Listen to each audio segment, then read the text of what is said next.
આ પરિપત્ર જાહેર થવો નહોતો. આ પરિપત્ર કોઈએ વાંચવો નહોતો. પણ જો આ પરિપત્ર બહાર આવ્યો તો આખી સરકારી ઓફિસ હચમચી જશે. આ એક એવી કહાની છે જે આજે પણ ફાઇલોમાં દબાયેલી છે.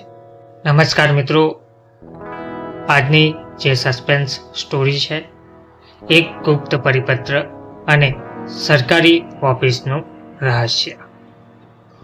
મિત્રો, આ છે જિલ્લા કચેરી. દરરોજ જેવી જ સવાર, ફાઇલ, ચા, સહી, કંઈ ખાસ નથી.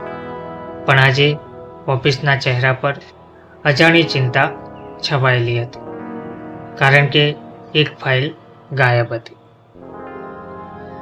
એ ફાઇલમાં હતો એક ગુપ્ત પરિપત્ર, જેમાં લખેલું હતું કેટલાક કર્મચારીઓના નામ, એક મોટા સરકારી નિર્ણયની અંદરની વાત અને એવી માહિતી જે જાહેર થઈ જાય તો કેટલાક પદ ખાલી થઈ જાય. આ પરિપત્ર ટોપ સિક્રેટ હતો. શંકાનો ઘેરાવ ઓફિસમાં ખામોશી સાથે એકબીજા પર શંકા જોવા મળી રહી હતી. ક્લાર્ક કહે, મેં ફાઇલ મૂકી હતી. સુપરવાઇઝરે કહ્યું, કોઈ અંદરનો માણસ છે. અને ત્યારે એક નામ બધાની નજરમાં આવ્યું. તે હતું રવિભાઈ. રવિભાઈ શાંત પરંતુ શંકાસ્પદ વ્યક્તિ હતા. રવિભાઈ સાદો પણ ઓછું બોલનાર માણસ હતો, પણ છેલ્લા કેટલાક દિવસથી તે સમય પહેલા ઓફિસ છોડતો હતો.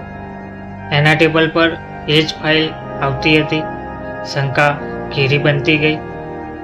હવે શરૂ થઈ સત્યની શોધ. રાત્રે સીસીટીવી ચેક કરવામાં આવ્યું. એક ચહેરો દેખાયો, ધૂંધળો પણ ઓળખીતો હતો.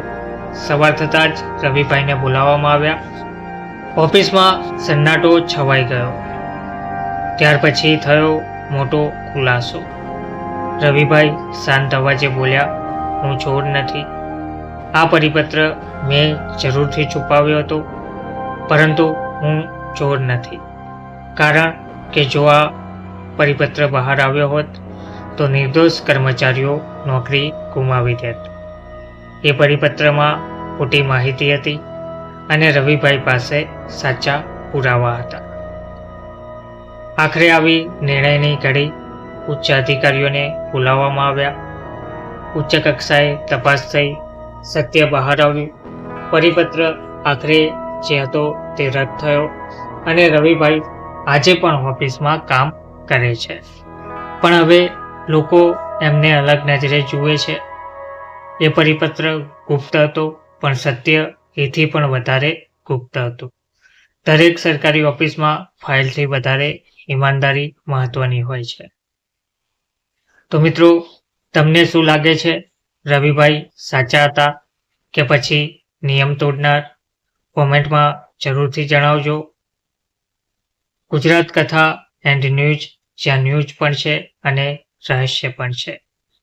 આવી જ કથા અને ન્યૂઝ જાણવા માટે ચેનલને સબસ્ક્રાઈબ જરૂરથી કરજો. ધન્યવાદ.